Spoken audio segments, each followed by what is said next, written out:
Olá, tudo bem? Então, antes da gente continuar com as aulas de codificação, tá? A gente vem trabalhando aqui esse módulo bem prático mesmo, como é todo o curso que a gente prepara, tá? Mas aqui acho que cabe um ponto, um momento para a gente parar e dar uma pensada em alguns pontos que até a gente teve comentários, tá? Lá na parte dos vídeos no último vídeo de frete ou no penúltimo, tá?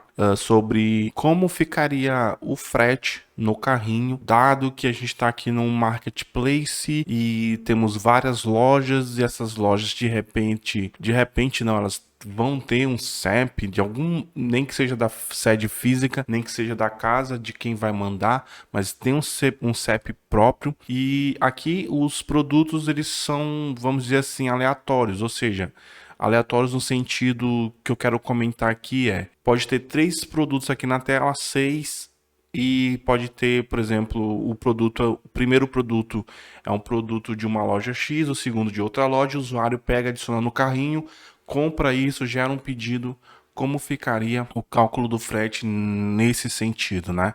Realmente, se a gente parar para pensar, não faz muito sentido. Dá para fazer um código, dá para calcular, tá? Se é questão de organizar e calcular, isso dá para fazer, mas pensando do ponto de vista de negócio, para o usuário de repente pode ficar algo assim: peraí, eu vou ter que pagar um frete a mais porque eu tenho produtos que vêm de CEPs diferentes, né? Então, no negócio, no final das contas, eu penso que a perda da venda seria maior em detrimento a esse ponto. Então a gente vai comentar um pouco aqui para a gente poder chegar na próxima aula e nas próximas aulas e codificar algo pensando nessas ideias que eu estou colocando na mesa aqui. Não seria nem ideias, mas pontos que eu acho que, por exemplo, a gente nem sempre vai só estar codando, a gente tem que pensar na solução, tem que pensar em como a gente chegou num ponto, numa encruzilhada, como resolver ela. Acho que essa aula é mais para isso, tá bom?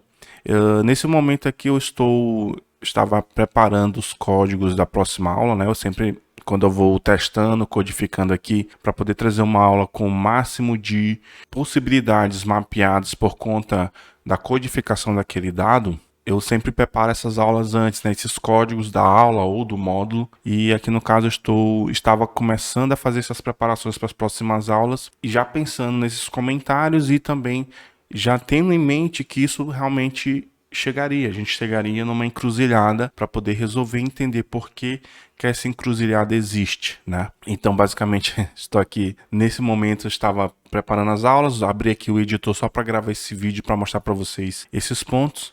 E o que eu tinha já em mente aqui, que era o seguinte, ó, eu venho aqui, né, aqui até essa partezinha tá um pouco diferente, né? Vou clicar aqui em comprar, venho aqui no carrinho, já adicionei aqui para testes o nosso próprio cálculo de frete aqui, ainda não tem nada além disso, a gente calcula o frete aqui com o hard code mesmo, tá?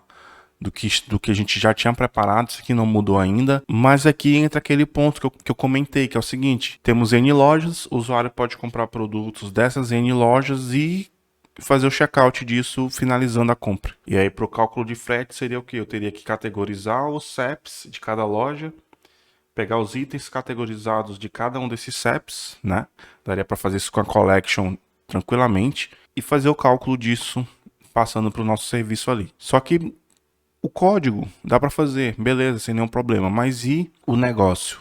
No ponto de vista de, será que o usuário é algo que o usuário quer no final da compra? Quando chegar ali ele não precisa nem passar dessa tela do carrinho, porque quando calcular ele já vai ver um valor bem exorbitante, tá?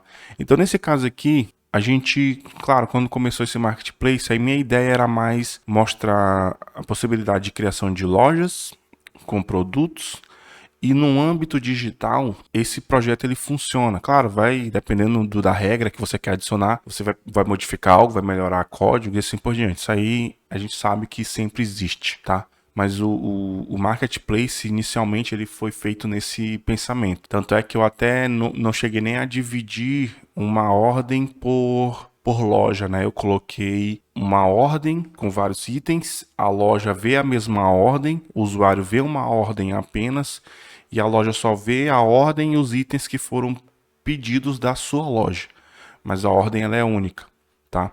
Então, até nesse pensamento, a gente poderia modificar, você pode modificar no caso, né, de para cada loja gerar uma ordem, ou melhor dizendo, nesse pensamento de eu tenho N lojas, eu posso ter N CEPs, eu tenho esse problema que eu comentei do cálculo em cima desses CEPs, dados os produtos de cada loja. O que a gente poderia fazer pegando exemplos de outros marketplaces? Fazer um caminho singular por produto, tá? O produto é de um marketplace, você seguiria um caminho singular do começo ao fim para comprar aquele item, tá? Então ali fecharia um único CEP, uma única ordem para uma loja e você finalizaria, chegaria do começo ao fim no mesmo checkout. Tá? Outro ponto também que você pode trabalhar é ter centralizado categorias, produtos. O usuário pode criar sua loja, criar uma loja escolhendo os produtos que você deixou que ele escolhesse ali, tá bom? E do começo ao fim, o usuário compraria X itens da loja daquele vendedor, os produtos estão centralizados no lugar, consequentemente temos um ponto de logística para sair, né?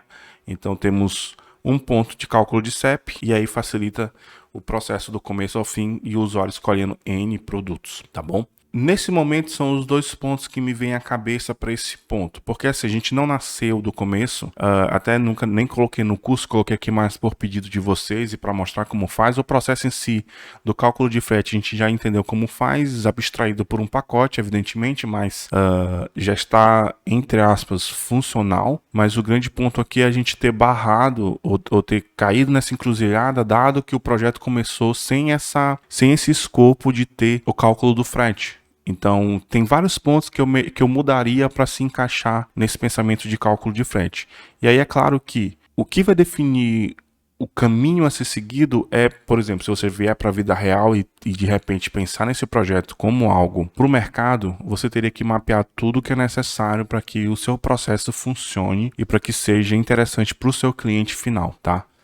De repente isso aqui pode virar até algo no sentido de não ser um marketplace diretamente, mas ser uma ferramenta em que o usuário cria a sua própria loja virtual. Também pode ir para esse caminho, claro que tem que fazer várias modificações, bom? Mas aqui é esse pensamento mais, essa parada mais para a gente pensar um pouco nesse ponto, porque não adianta sair codando e deixar o Léo. Eu gosto de me preocupar com algo que vai ser mesmo substancial, vai ser sólido para que você possa ter um conhecimento extra. Então, nesse momento do CEP, a gente tem esse pequeno problema, um problema advindo do não escopo lá no começo, ter visto esse momento, porque eu nem iria colocar cálculo de frete, até porque o grande ponto do curso em si é ensinar o Laravel.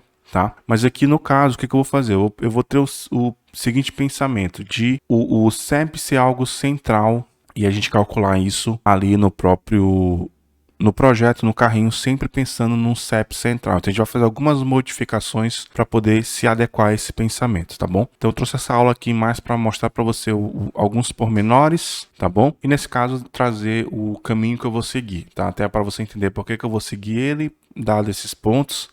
E é claro que se você quiser comentar alguma coisa extra, trazer mais ideias para o projeto, é sempre bem-vindo. Estou sempre aberto aí nos comentários, tá bom?